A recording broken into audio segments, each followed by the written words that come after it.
दिल्ली की सियासत इस बार एक नए मोड़ पर खड़ी है और इस बदलाव के केंद्र में है चंद्रशेखर आजाद रावण।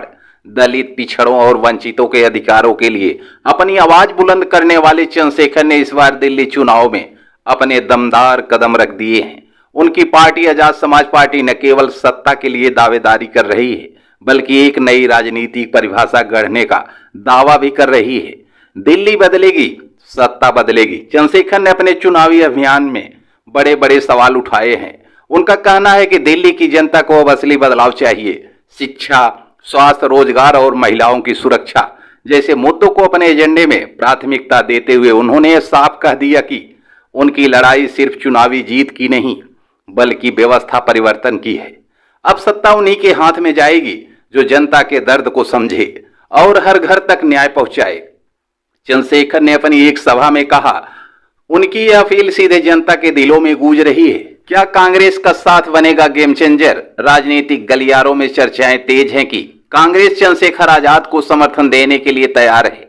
अगर ऐसा होता है तो यह गठबंधन दिल्ली की राजनीति का खेल पूरी तरह पलट सकता है। आम आदमी पार्टी के सामने एक बड़ी चुनौती साबित हो सकती है। आम आदमी पार्टी पर निशाना।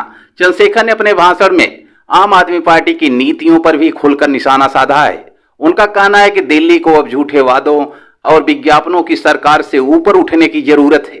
जनता को असली नेतृत्व चाहिए जो उनके संघर्ष को समझे और उनके साथ खड़ा हो। नई क्रांति का नाम है चंद्रशेखर आजाद रावण। दिल्ली की राजनीति में चंद्रशेखर आजाद रावण का उदय सिर्फ एक नेता की एंट्री नहीं, बल्कि एक क्रांति का आगाज है। उन्होंने यह साबित कर दिया कि राजनीति बड़े चेहरों को मोहताज नहीं, बल्कि बड़े इरादों की जरूरत है। दिल्ली बदलेगी जब सत्ता की चाबी जनता के हाथ में होगी और उस बदलाव का नाम है चंद्रशेखर आजाद रावण। दिल्ली का चुनाव सिर्फ सत्ता का खेल नहीं, बल्कि इतिहास लिखने का वक्त है। ये लड़ाई सिर्फ कुर्सी की नहीं, बल्कि एक नई सोच, एक नए भारत की है और इस क्रांति का नेतृत्व करेगा एक नाम, चंद्रशेखर आजाद रावण।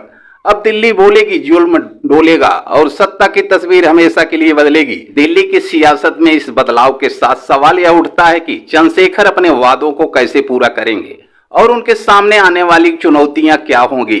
क्या वह दिल्ली में सशक्त प्रशासन का निर्माण कर पाएंगे या फिर विपक्ष का दबाव उन्हें कमजोर कर देगा।